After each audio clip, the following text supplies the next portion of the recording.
I was wrong. Obi-Wan is insane.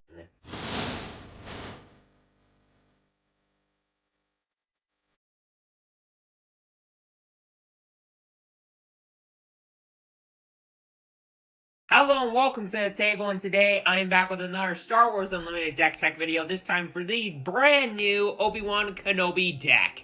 And boy, I have some new feelings about this deck, because apparently giving out free experience tokens, even at the cost of having to use the Force, is pretty freaking powerful. So, what does Obi-Wan do? Well, as an action, you can exhaust him and use the Force or lose your Force token, so then give an experience token to a unit without an experience token on it.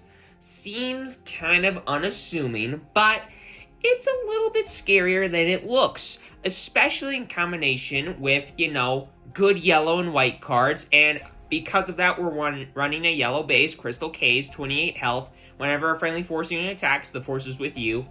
That matters a lot more than you would think, because yeah, sure, you can generate one Force token a turn fairly easily, but you can generate the Force multiple times in a turn if you do it right, and that can definitely matter a lot. But going back to Obi-Wan, once you have 5 resources, you can flip him into a 3/6, which is not a great body, but whenever he does attack, you get to give an experience token to another unit without an experience token on it. The backside of Obi-Wan is a nice way to just allow you to get more experience on your dudes without experience tokens on them, without having to use the Force, yes. But the main thing that matters is that you can give experience tokens out for free right off of the gate at the very beginning of the game. Pretty easily, very easily, because most of this deck is Force units. There are very few non-Force cards in this deck. All the ones that are non-Force cards in this deck have some kind of purpose, because they're either just good cards, or they make your Force cards better. There isn't much to it. But getting into the actual deck itself, I'm just going to go up the line, because this deck is kind of a curved deck. It wants to play a 2-drop, into a 3-drop, into a 4-drop, into a 5-drop, and then etc., and you win the game from there. So, going through all the 2-drops, the first one I got is Gungi. I absolutely love this guy. This guy is very scary because he's got a very big booty. He's a 2/5 for 2, which is, what? That's a giant body. And, if that turns into a 3/6 on turn 2, if it attacks thanks to Obi-Wan, that's pretty good for you too. So, Gungi, it's a very good early game threat, to say the least. Then there's also Luke Skywalker, a 2-resource 3/2 that can pilot for 3 and give a 3/2 buff to a thing. That's a vehicle. And then if the upgrade would be defeated, you can just put Luke into the ground arena and exhaust it. Luke is a pretty good card too. Jedi Consular, pretty good card too. Like Luke, like Gungi, also a Force unit. Luke is not a Jedi, but Gungi is a Jedi. This guy's a Jedi. It's a 2-resource 1/4 Jedi that has an action. You can use the Force, and then play a unit from your hand, and it'll cost 2 less to play. This card, it doesn't seem insane, because it's like, okay, you gotta use the Force, and the thing costs 2 less. It's not the end of the world. But, the ability to basically cheat in the curve in this deck is way more powerful than it looks. Because playing something like a Plo Koon on turn 2, that is pretty powerful. Now, granted, with Jedi Consular, you can't play Plo Koon on turn 2, but just like, let's say you could. Jedi Consular into something like a Plo Koon is absurdly powerful. Jedi Consular into next turn you play something like a Millennium Falcon and you attack with the Jedi Consular. Then the next turn after you play, or you get really close to playing a Kalaran Beck, the 7-drop of the deck. Like, that's nuts. But yeah, getting past that. Jedi Consular, it's a good card. It can allow you to cheat the curve. But Youngling Padawan is a way to kind of cheat the experience token game with Obi-Wan, because generally you can't get an experience token on one of your units until the second turn of the game. Well, if Youngling Padawan, a 2-resource 2/3, you can on turn 1, because it has a when played of the Force is with you. You get the Force token on the first turn of the game. You can use Obi-Wan, then give an experience to this thing. Now it's a 3/4. For 2, And then the next turn, you attack with it, you get the force again. Then you play a 3-drop, like Vernestra Rewo, which I'll get to in a second, because a Youngling Padawan into a Vernestra is a very, very powerful curve, to put it lightly. But then there is Phoenix Squadron A-Wing, a 2-resource 3-2 space unit. It's just a good aggressive body, and Obi-Wan doesn't have to give experience tokens to force units, it's just any unit. So if you can buff this thing, that's pretty powerful too. But then there's Surprise Strike and then our 2-drop that, I mean, we all know it, we all love it. You get to attack with the unit and it gets +3 power for the attack. It's just a good way to kind of help you race against another aggressive deck, or it's just a good way to help you close the game in general. Just a good card. But then, there is Blue Leader, a 3-resource 3/3 space unit with ambush. In one play, you can pay 2. If you do, you give 2 experience tokens to it, and you move it to the ground arena. I mean, that's pretty powerful, because it's flexible, because, you know, it can be a good way to deal with opposing threats, and it's just like, it's an all-around very solid card. Like Millennium Falcon, a 3-resource 3/4 that enters play readied, and it's a space unit, so it's like, oof. Considering there's only 9 space units in this deck, having Millennium Falcon as one of them kind of makes up for that downside. But, in addition, when you ready cards during the regroup phase, you either have to pay 1 or you bounce the Millennium Falcon back to your hand. So, yes, the piece of junk can be a piece of junk sometimes, but generally speaking, it's going to be a 3-resource 3/4 that comes in readied, and sure, it kind of takes you off your curve a little bit, which is not a great thing in this deck, but the later you go, the better the Millennium Falcon gets, and that's generally going to be when you're willing to play it anyways. So, Millennium Falcon, just all around, it's a very good way to help you close out the game, or just a good way to stabilize the space arena in one unit, because it does that way better than you would think. But then, in addition, there are 2 copies of Waylay, a 3-resource event that just bounces a non-leader back to the owner's hand. I mean, it's just a good card. It's a good way to steal back tempo. It's a good way to set the opponent back. Whatever you're bouncing back to the opponent's hand, depending on the deck that they're playing, you might just never see that card again. It might just be a 3-resource way to remove a unit, which, in my opinion, is pretty powerful. But then there's Maz Kanata, a 3-resource 3/4 that, when played, you can attack with a force unit, and it gets +2 power for the attack, which is really powerful, because there are a lot of force units in this deck, and making them come in for more damage, in addition to putting down a body, it's basically a Fleet Lieutenant for this deck, and it gets 1 more health than Fleet Lieutenant does, which, in my opinion, really powerful. But then there is Ezra Bridger and Vernestra Rewo. Those cards are really, really powerful force units that you can play on turn 2, and just in general are really powerful cards. Ezra Bridger, a 3-resource 3/4 that when this unit completes an attack, you get to look at the top card of your deck.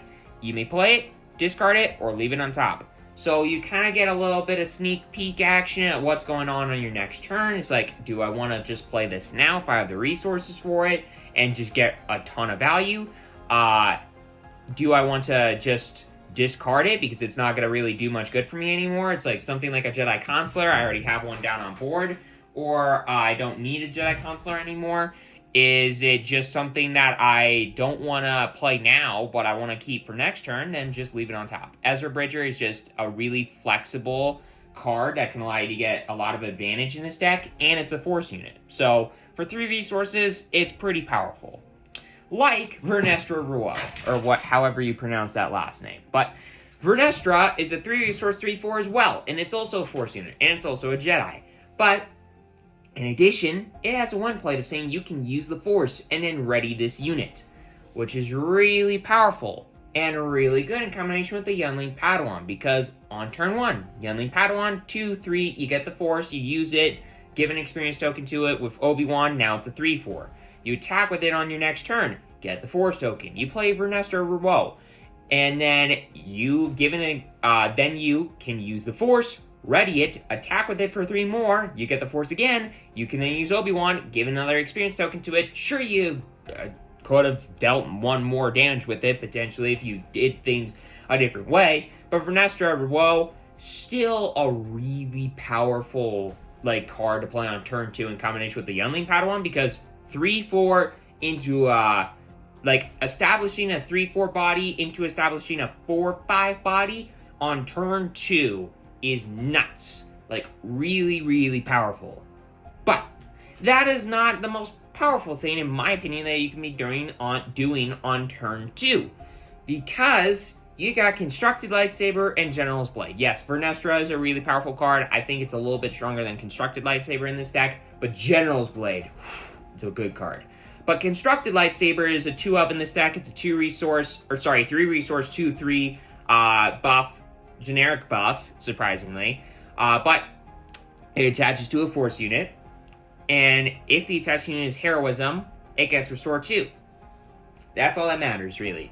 Because there are no villainy and there are no non-heroism, non-villainy Force units in this deck, so basically it's a 3 resource, 2/3 buff that gets Restore 2 to a Force unit, which it's a 2-of for a reason, because it's good. It's not insanely good, but it's a lot stronger. I've seen this card in some yellow Obi-Wan lists, but I think it's a lot scarier than some people give it credit for, because I am a big fan of Restore for the reason that it can allow you to win races that you otherwise would not be able to. A unit, like a 3 resource, let's say 2/4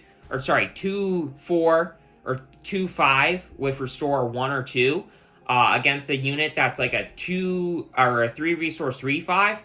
I just think that the Restore is better 9 out of 10 times because of the fact that it basically gets you more value out of every attack. And Constructed Lightsaber can allow you to give buffs to your things to make it a little bit easier and get immediate pressure and close the race quicker.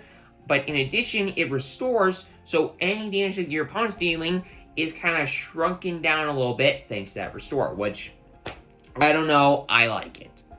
But then there's General's Blade, a 3 resource 3/3 buff that attaches to a non-vehicle unit, and if the attached unit is a Jedi, the main reason why there are so many Jedis in this deck, there are a ton of Jedis in this deck, on attack, the next unit you play this turn costs 2 less.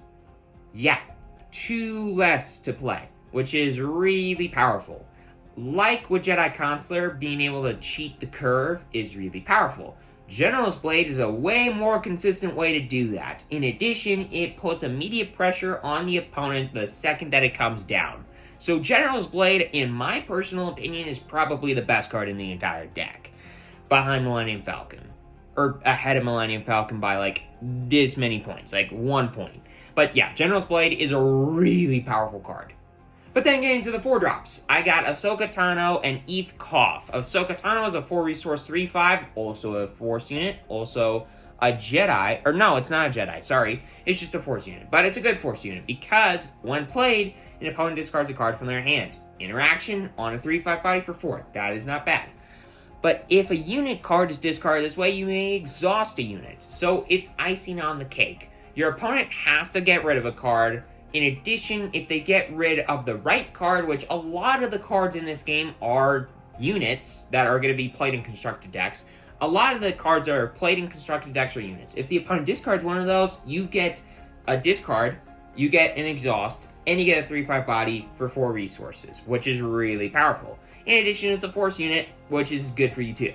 But then there's Eth Koth, which is a Force and Jedi unit that matters for General Blade. And it's a 4 resource 5/4 as well, which is a good aggressively statted body. But in addition, when defeated, you may use the Force, and if you do, you can play this, put this card into play as a resource. So, basically, cheating the curve, I've said it many times before, is powerful in this deck. This card, you can attack with it aggressively, not really have to worry about it dying, because when it dies, you are very likely going to get value out of it, and big value out of it. Because then it's going to make it easier for you to play something like a Claren Beck, your kind of big game ender of the curve, or a Plo Koon. I don't think that for Plo Koon it matters as much, but maybe you could play something like a Plo Koon into a Maz Kanata. Maybe that's like what happens thanks to Eth Koth. But speaking of Plo Koon, I got Plo Koon. 3 copies of it again. It's a 5 resource 3/6 ambush. Very likely Raid 3 Force Jedi unit.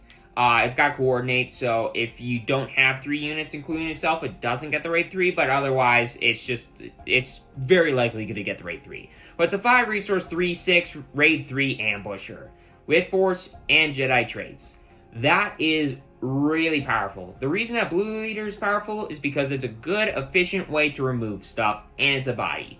And it's a space unit, so a lot of good things going on for it, and it's flexible. But with Plo Koon, it's probably around as good as the Blue Leader because it's a Force unit. It's a Jedi unit. Two traits that really matter in this deck. In addition, it comes down and is going to kill something, and maybe just a leader, for 5 resources. Which, in my opinion, really, really strong. Really, really strong.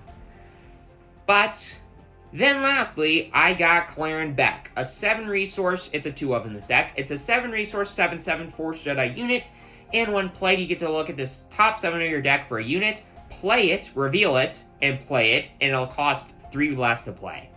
You might notice that most of the units in this deck cost 3 resources.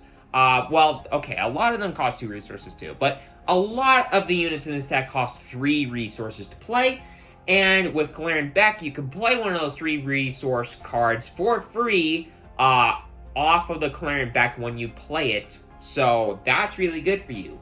You get basically the best combo for you. When you play this card, you play the Clarence Beck, you get down to 7/7, which is great for you. Then, you look at the top 7, and you get a Millennium Falcon, that comes into play ready, you come in for 3 damage, and then all of a sudden, you've developed a 7/7 and a 3/4 that came into play ready, already got 3 damage on the opponent's base for 7 resources, which in my mind is really powerful. But, that's the deck. It's a really strong deck, in my opinion. It's probably the strongest deck out of Legends of the Force that I've seen so far. I just have not been able to build a list or seen a list that's really been as impressive as this one has been. But with all that aside, hope that you enjoyed this video. Hope that you're enjoying Legends of the Force, and can't wait to see more deck tech videos coming soon. So, hit that subscribe button, hit the like button, it's completely free, and stay tuned for those deck tech videos if you do that. And with all that aside, see you next time, everybody. Enjoy.